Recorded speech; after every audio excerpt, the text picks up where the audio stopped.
नमस्कार सर। नमस्कार। बहुत बहुत स्वागत है आपका नए एपिसोड में। आनंद। सर एक नया प्रश्न है, अगर आपको पूछने की इजाज़त दे तो मैं पूछूंगा। आनंद। जैसे कोई स्क्रिप्ट है और हमने डिसाइड कर लिया कि अब इस स्क्रिप्ट के ऊपर हमें फ़िल्म बनानी है, तो फिल्म में एक टोन की बात होती है कि सबसे पहले एक डिसाइड किया जाता है कि फ़िल्म का टोन क्या होगा। तो वो टोन डिसाइड कैसे करते हैं, उसका प्रोसेस क्या होता है? क्या वो स्क्रिप्ट ही कहती है, जो कि जाहिर सी बात है स्क्रिप्ट ही बोलेगी, तो वो कैसे करते हैं? फिल्म का टोन से क्या होता है? एक क्योंकि ये एक म्यूजिक का टर्म है, टोन और ट्यून। एक रंग जो हम लोग देते हैं फिल्म में, कि पूरी फिल्म इस रंग में रंगी होगी, इस रंग के थ्रू हाँ, होंगी रंग बात। भी यहाँ पर प्रतीक है ना, जी।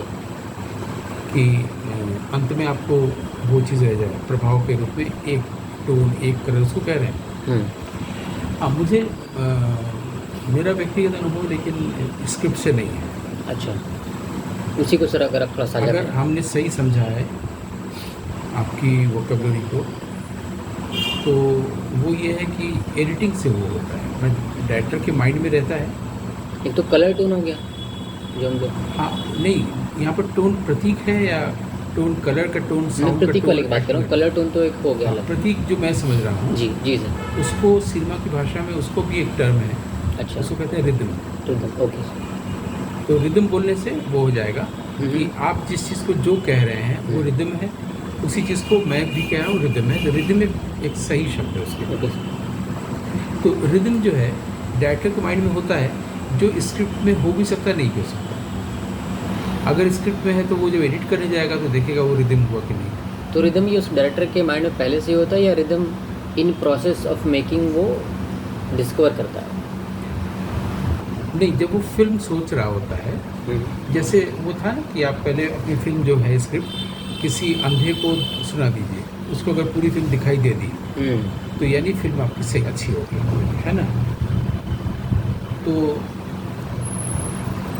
मतलब फिल्म बनाते समय जो मेरा अनुभव है वो यही बता सकते हैं, और से बाकी हमारे सीनियर्स लोग और अच्छा बताए होंगे या बताए हैं भी, जैसे बर्गमैन है, तारकोस्की है। लेकिन चूँकि मैं स्क्रिप्ट पर मैं डिपेंड नहीं रहा हूँ कभी, तो रिदम की बात मेरे ध्यान में उस वक्त आती है जब हम एडिटिंग करते हैं। यहाँ पे बोलते भी हैं कि असली फिल्म एडिटिंग टेबल पे बनती लोग बोलते हैं ना कि असली फिल्म एडिटिंग टेबल पर बनती है। यहाँ पर दो अलग बातें, दो चीज़ें मैं पहले क्लियर कर दूँ। एक तो फिल्म का प्रोसेस है कि आइडिया से लेकर के प्रीमियर तक का एक पूरा प्रोसेस होता है। आप स्क्रीन पे लिखते हैं, फिर एक्टर्स से स्क्रीन प्ले अलग होता है, प्रोडक्शन वालों का अलग होता है, डायरेक्टर का अलग होता है, कैमरामैन का होता है। प्रोडक्शन का भी सारा क्यों होता है? इसलिए कि मान लीजिए उसने लिस्ट लिखा है ऐसा ऐसा ये मुझे चाहिए चाकू, अब ये नहीं लिखा है कि वो सब्जी काटने वाला चाकू चाहिए या मर्डर करना। इससे प्रोडक्शन वाले की स्क्रिप्ट भी अलग होती है या होनी चाहिए। लेकिन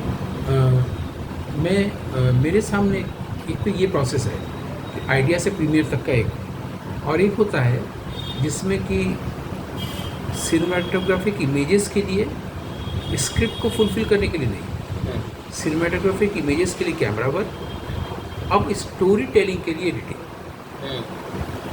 ठीक है, अब मुझे फिल्म कहनी है, फिल्म बनानी है अब, ठीक है। और मेरे लिए वो सब इमेजेस उसी तरह से जैसे एक खाना बनाने के लिए अलग अलग इंग्रेडिएंट्स होते हैं ना। अब यहाँ पर जब मैं फिल्म बनाने जाऊँगा तो फिल्म को, जिसको आप टोन कह रहे हैं, फिल्म का रिदम पहले तय करेंगे मतलब मेरे मन में कल्पना करेंगे, ऐसा नहीं। फिल्म का रिदम हम शुरू के ही सीन में कुछ सेकंड के अंदर, कुछ मिनट के अंदर, या तारकोस्की जो अपनी किताब में लिखते हैं स्कल्पटिंग टाइम में इस्टेब्लिश कर देंगे। हाँ, इस्टेब्लिश कर देंगे। इस्टेब्लिश कर देंगे। वो तो 5-10 मिनट कह रहे हैं, ये आपका डिपेंड नहीं करता है, मुझे लगता है ये होता है। मतलब होने का मैं बता रहा हूँ, 1 मिनट में भी हो सकता है, कुछ सेकंड में भी हो सकता है, 2.5 मिनट में भी हो सकता है रिदम। मैं बता रहा हूँ अपने अनुभव के आधार पर। यानी एक अलग कुछ इंडिविजुअल फिल्म के ऊपर डिपेंड करता है कि वो इसका रिदम किसी भी फिल्म का, नहीं, किसी भी फिल्म का। अच्छा। जैसे हम बता रहे हैं कि आप देखेंगे प्रायः मेरी फिल्मों की शुरुआत किसी पॉन्ड से होती है, ऐसी जिसमें पानी होता है, चाहे वो झरना हो, चाहे पॉन्ड हो, चाहे नदी हो, कुछ ज़्यादातर वो सिर्फ इसलिए कि वो मेरा व्यक्तिगत चीज़ है कि मैं ये जाना हूँ कि सबसे पहले इस पृथ्वी पर पानी था या पानी को सबसे पहले मनुष्य ने देखा। ऋग्वेद में 5 तत्वों में भी पाया गया सबसे पहले पानी था, वो आप किस तरह से आता है। दूसरा आता है कि हमारे यहाँ पॉन्ड जो होता है वो बुद्ध के समय का पॉन्ड मेटाफर है। फिर विवेकानंद भी पॉन्ड मेटाफर को यूज़ किया है कि सब स्ट्रेटम को देखने के लिए आपको पूरी सब्जेक्ट क्लैरिटी चाहिए पानी के हर लेवल से। ऐसे कई उसके अर्थ हैं, इसलिए पानी और भी आता है। अब उसमें इमेजेस जो मूविंग इमेजेस हैं, मूविंग इमेजेस का अपना एक टाइम इंटरवल है, एक स्पीड है ना।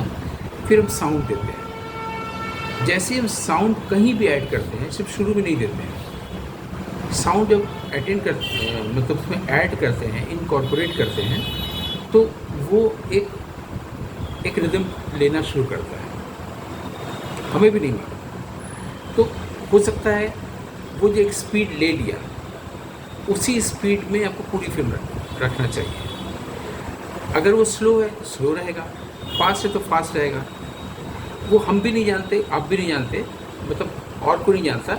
मेरे साथ ये घटता है कि पहले मैं विजुअल रखता हूँ, साउंड नहीं रखता हूँ, या पहले साउंड रखता हूँ तो विजुअल नहीं रखता। ऐसे कई फिल्में मैंने बनाई है कोविड के टाइम में।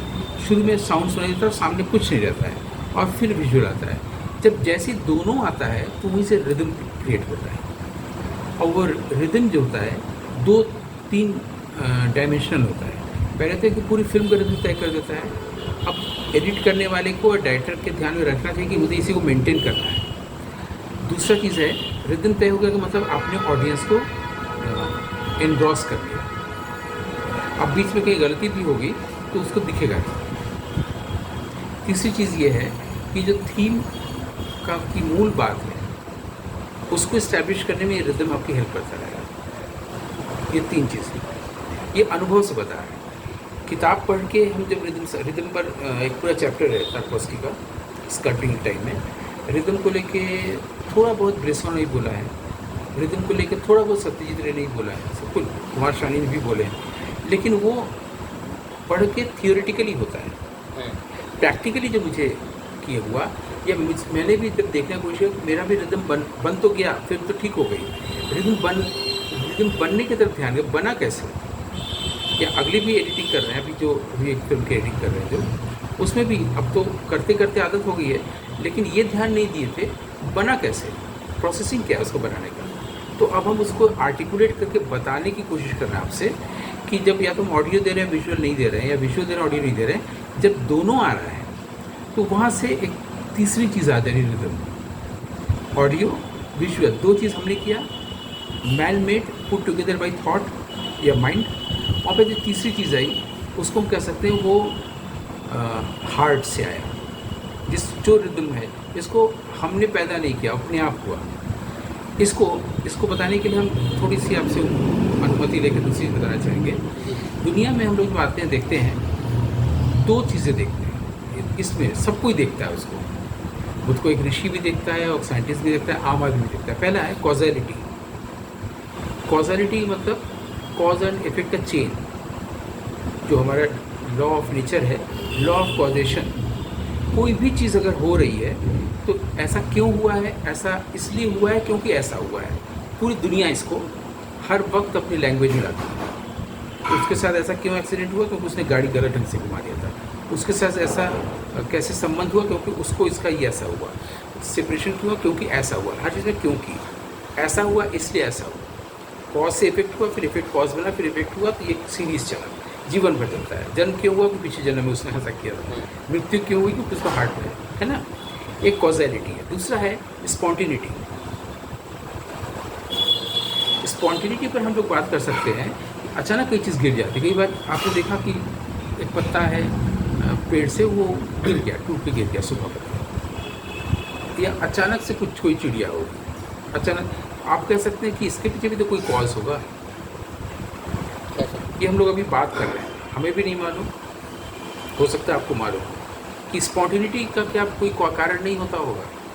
तो बहुत सारी चीज़ें हम लोग के जीवन में घटती है और उसको हम लोग स्पॉन्टिनिटी कहते हैं। स्पॉन्टिनिटी करने के लिए हम लोग स्पॉन्टिनिटी के लिए ये क्या हम लोग ढूंढना चाहेंगे कि क्या उसमें भी कॉज होता है कि नहीं। बिल्कुल ढूंढना चाहिए। या ये ढूंढना माइंड के कारण हो रहा है, जिसको आदत पड़ी हुई है, वो माइंड के हैबिचुएटेड है। हाँ, कारण हो रहा है वो कॉजलिटी वाले प्रोग्राम के हिसाब से। माइंड की इसमें ढूंढने की कहीं है तो नहीं। है ना। तो अब माइंड हटा के अगर देखेंगे तो हम लोग बात कर पाएंगे। ये उसी तरह से है जैसे हम लोग हर वक्त हो गया कि ये रिकॉर्डिंग हम लोग की हो रही है, इसके बाद हम लोग ऐसा करेंगे, इसके बाद हम लोग ऐसा करेंगे, अरे मुझे वो काम करना था। जो करने का भाव है, डूअरशिप, इसी से हम लोग सोचते हैं कि दुनिया ये जो चल रही है, अगर इंटेलिजेंस है तो कोई इंटेलिजेंट व्यक्ति भी होगा जो चला रहा है ना। और सब लोग कहते हैं भगवान चला रहा है, कोई करता है। तो उसमें भी आया था जब डिस्कवरी ऑफ इंडिया में बनाया था श्याम बेनेगल ने, सृष्टि का कौन है करता, है ना। या ये किसने इतना अद्भुत बादलों का रंग बनाया है, वो कौन है, वो कौन चित्रकार है। ईश्वर को संबोधित करके लोग एक गाना भी बनाया है मुकेश की आवाज़ में। तो सब लोग युगों युगों से बोलते आ रहे हैं कि ये दुनिया को कोई चला रहा है। भगवान मेरा ऐसा करता है ना, भगवान इस दुनिया को चला रहा है, भगवान मुझे देख रहा है, यानी कोई करता। कहीं ये इसलिए तो नहीं है कि ये माइंड है इसलिए हम लोग, माइंड को आदत पड़ी है डूअरशिप की, इसलिए हम लोग सोचते हैं यहाँ भी कोई डूअर होगा। बिल्कुल उसी प्रोग्राम की। अगर हम लोग यहाँ पर इसको सुलझा दें तो हम लोग उसको भी सुलझा पाएंगे रिदम वाले प्रश्न पर, कि अगर माइंड के को आदत पड़ी है कि कोई करता है इसलिए हम लोग सृष्टि का भी करता देखने जाते हैं, और माइंड अगर नहीं है, कर्ता का भाव नहीं है, कोई करने वाला नहीं है यही, और करने वाला नहीं है वहाँ, न मैं हूँ न ईश्वर है। ये भी नहीं कि ईश्वर कर रहा है, चीज़ें हो रही हैं, उसको आप ब्यूटी कहिए, लव कहिए, कॉन्शियसनेस कहिए, चीज़ें हो रही हैं। कैसे हो रही है? जैसे हमारे भीतर ब्लड सर्कुलेशन हो रहा है, अपने आप RBC WBC बन रहे हैं, बदल रहे हैं, हवा चल रही है, नदी बह रही है, सब अपने अपने चल रहे हैं। आप उसको स्वभाव कह सकते हैं। आप कहेंगे नदी का ये स्वभाव है बहना, बह रही है, लेकिन ब्लड सेल्स जो हमारे खून ऊपर से दौड़ा वो कैसे हो रहा है, क्या उसका भी स्वभाव है? इसको कोई नहीं बोलता है। हार्ट पल्पिटेशन, हार्ट चल रहा है, उसको कोई नहीं बोले कि हार्ट का ये स्वभाव है। हमेशा लोग बोलते हैं हवा का स्वभाव है बहना, नदी का स्वभाव है, सूरज का स्वभाव है, फूल का स्वभाव है खिलना। लेकिन शरीर के अंदर भी चीज़ें हो रही हैं, जिसको गीता में क्षेत्र कहा गया है, उसको जानने वाले को क्षेत्रज्ञ कहा गया है। वहाँ नहीं, कोई नहीं कहता, लेकिन चीज़ें अपने आप हो रही है ना, बस वैसी ही हो रही हैं। तो अगर हम लोगों ने ये सुलझा लिया कि माइंड के कारण ये प्रॉब्लम है और हम जानना चाहते हैं कि गॉड कौन है, माइंड नहीं है तो सुलझ गया। उसी तरह से स्पॉन्टेनिटी वाले प्रश्न को भी हम सुलझा सकते हैं। स्पॉन्टेनिटी में कोई कॉजलिटी नहीं है, और वो रिफ्लेक्ट करता है, वो फ्लैश आता है। वो फ्लैश जहाँ से भी आता है उसको लोग कहते हैं कि ट्रांसेंडेंटल कॉन्शियसनेस। ऐसे लोग बोलने के लिए ईश्वर के घर से हम भी बोल देते हैं कई बार, हार्ट से आता है, वो तुरंत सूझता है, कौंधता है, अचानक से फ्लैश, और वो रिदम होता है, वो रिदम तय करता है। यानी कि अगर बहुत सोचें, प्लान ना करें, आपको सर्टेन चीज़ें आपको फॉलो करनी ही पड़ेंगी, तो वो फिल्म अपना रिदम खुद लेके आती है। फिल्म अपना रिदम लेके भी आती है या आप क्रिएट करते हैं, पहले से है, मैनिफेस्ट आपके द्वारा। वो जैसे मैंने ऑडियो विजुअल बताया ना, ऑडियो विजुअल आपने लगाया और वहाँ पर वो क्रिएट हुआ। वो कौन किया, वो कैसे हुआ, कौन हटा देते हैं, रिदम क्रिएट हो गया और वो चीज़ें होने लगी, चलने लगी। अब उस अंतिम सवाल जो बचता है वो है कि इस स्पॉन्टेनिटी के लिए हमारी स्टेट ऑफ माइंड कैसा होना चाहिए, एक डायरेक्टर का या एडिटर का कैसा होना चाहिए, ये अंतिम सवाल आएगा, तभी फुल स्टॉप आएगा। प्रेजेंट में रहना चाहिए स्पॉन्टेनिटी के लिए, मतलब प्रेजेंट में, मतलब इस इंस्टेंट में रहना चाहिए, प्रेजेंट टाइम के मोमेंट में नहीं रहना चाहिए कि 7:26 ऐसा हाँ। कुछ नहीं। प्रेजेंट इंस्टेंट में रहने से अगर हम उस स्टेट ऑफ माइंड को, इस क्वालिटी ऑफ माइंड को, क्वालिटी ऑफ ब्रेन को अटेंड कर पाएँ जो डिज़ायर लेस है। जब कोई डिज़ायर नहीं होता तो ब्रेन की क्वालिटी क्या होती है, ये हम अपने आप से कभी भी एकांत में पूछ सकते हैं। मैं आकाश पूछ सकते हैं, आप पूछ सकते हैं, मैं भी पूछ सकता हूँ। उसमें ब्रेन की क्वालिटी क्या होती है? उसमें ब्रेन की क्वालिटी होती है, एक ऑर्डर है, एक यूनिवर्सल ऑर्डर है, एक यूनिवर्सल पल्सेशन है, एक यूनिवर्सल रिदम है, उसमें हम आ जाते हैं। जब ब्रेन के पास डिज़ायर नहीं है, ब्रेन के पास माइंड नहीं है, रेस्टलेसनेस नहीं है, वो क्वालिटी ऑफ ब्रेन है। जब यूनिवर्सल रिदम में हम आ जाते हैं, वो रिफ्लेक्ट करता है हमारी कॉन्शियसनेस में, और वहाँ पर रिदम आ जाता है।